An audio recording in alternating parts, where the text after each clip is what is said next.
նշված է Ադրբեջանի ժողովուրդը շարունակելով իր դարավոր պետականության ավանդույթները եւ հիմնվելով 1918-1920 թվականների գոյություն ունեցած Ադրբեջանի դեմոկրատական հանրապետության փորձի վրա ընդունում է այս սահմանադրությունը։ Դուք հայտնի է, որ այսպես կոչված դեմոկրատական Ադրբեջանը տարածքային պահանջներ ուներ 18-20 թվականներին Հայաստանի Հանրապետությունից, Սյունիքը, Երևանը, արդյոք այս ձևակերպումն էլ որ կա Ադրբեջանի սահմանադրությունում իրենց նախաբանում, սա եւս տարածքային պահանջներ չի համարվում Հայաստանի Հանրապետության ուղղված, դուք դա այդպես մեկնաբանում եք, թե ոչ, դուք արդյոք Բաքվի այդ շփումներում առաջարկում եք, որ իրենք էլ հրաժարվեն կոնֆլիկտածին իրավական կարգավորումներից, թե ոչ, եթե ոչ, ապա ինչու, եւ մեր անկախության հռչակագրին վերադառնալով նախաստորագրված այդ պայմանագրի այդ նախաստորագրված տարբերակի 12-րդ հոդվածում այսպիսի ձևակերպում կա. կողմերն իրենց երկկողմ հարաբերություններում կառաջնորդվեն միջազգային իրավունքով եւ սույն համաձայնագրով կողմերից ոչ մեկը չի կարող վկայակոչել իր ներպետական օրենսդրության դրույթները որպես սույն համաձայնագրի չկատարման հիմնավորում, եթե այսպիսի պայմանավորվածություն կա ձեռքբերած, նա անկախության հռչակագիրն էլ ըստ էության ներպետական այդ ստատուսն ունի, ինչ անհրաժեշտություն կա այդ անկախության հռչակագիրը հանելու։ Դու ձեր ամբողջ հարցը ըստ էության կազմված էր իմ տարբեր շրջանում հրապարակած հոդվածների, հարցազրույցներից, մեջբերումներից, բայց ես էլի ուզում եմ ասել, որ անկախության հռչակագրի խնդիրը եւ մեր սահմանադրության խնդիրը մեր ներքին խնդիրն է, որովհետեւ դա անհրաժեշտ է մեզ եւ ոչ թե ուրիշներին մեզ աշխարհում ճիշտ դիրքավորելու համար։ Ես իմիջայլոց այդ թեմայով էլ առանձին անդրադարձ պատրաստում եմ, բայց ձեր հարցին ի պատասխան կասեմ, էլի ուզում եմ ընդգծել, որ անկախության հռչակագիրը ընդ որում հրապարակային տեքստ է, ձեզնից յուրաքանչյուրը դա կարող է կարդալ, վերլուծել եւ կարող է անել նույնիսկ հրապարակային։ Դա ոչ թե անկախության հռչակագիր է,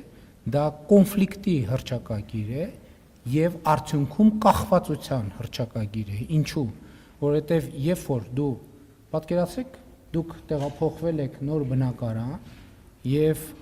ապրում եք մի ընդհանուր հարթակում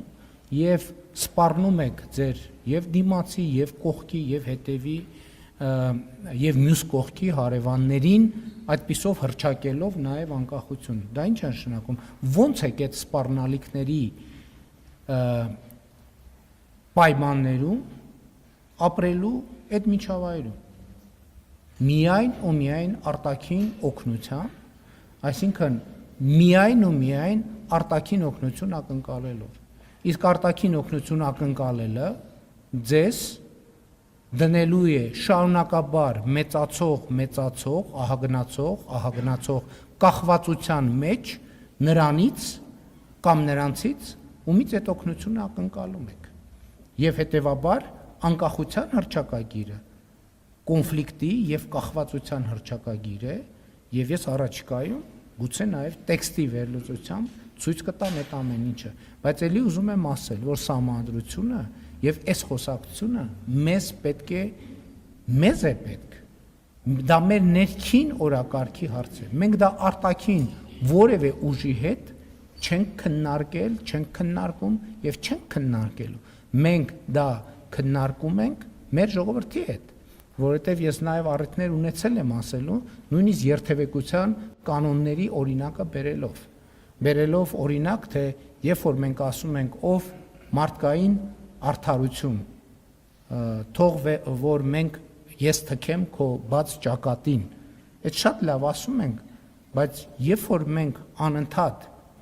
վրաերթի ենք ենթարկվում, մենք մեզ հարց պիտի տանք, իսկ կարող է դրա պատճառն է, որ մենք գտնվում ենք փողոցի երթևեկելի մասում եւ չգիտենք փողոցի երթևեկության կանոնները չգիտենք եւ չգիտենք հետիոտնային անցումի գործառնական նշանակությունը եւ լուսացույցների գործառնական նշանակությունը։ Այդ համատեքստում է, որ ես ասել եմ եւ ցավոք արձանագրել եմ, որ աշխարհը շարունակում է մեզ համար լինել անծանոթ վայր եւ ես հարկ եմ համարում եւ ընդ որում ես չեմ ասում դա ձեր մասին, կամ ուրիշների մասին, ես ասում եմ մեր մասին, բոլորիս մասին, ներառյալ ինձ, որպես մեր հավաքական խնդրեմ, եւ ես որպես Հայաստանի Հանրապետության վարչապետ, որպես կառավարության եւ երկրի ղեկավար, հարկ եմ համարում այս ամենի մասին կիսվել մեր ժողովրդի հետ եւ ոչ միայն կիսվել, այլև լուծումներ առաջարկել եւ այդ ամենը հենց այդ համատեքստում է։ Ես ձեր առաջին հարցին էլ պատասխանեցի։ Ասացի, որ դուք ինչ որ մեջ բերեցիք, դուք մեջ բերեցիք իմ նախկինում գրած հոդվածներից։ Ես 4-5 լսեք, ասում եմ, ես 4-5 հոդված եմ գրել այդ թեմայով։ Ես 4-5 հոդված եմ գրել այդ թեմայով եւ դուք ընդամենը ինձ եք մեջ բերել, դուք ուրիշ բան չեք արել։ Եվ ես ձեր ասում եմ, դուք մեջ բերեցիք իմ հոդվածներից։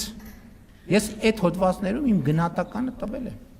Դուք իմ հոդվածներից եք։ Գիտեք ինձ այն ինչ որ գրել եմ։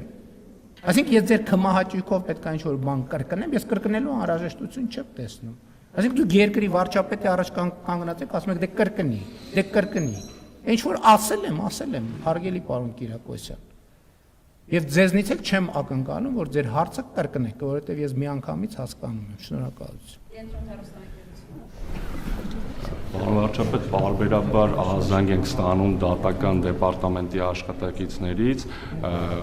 որ կառավարությունը խտրական քաղաքականություն է վարում։ Նրանք մասնավորապես ասում են, որ պետական ապարատում տրվող պարգևավճարները չեն հասնում մոտ 2500 աշխատողների եւ ուզում են հասկանալ ինչ մեխանիզմով է տրվում պարգևավճարը, ընդգծում են, որ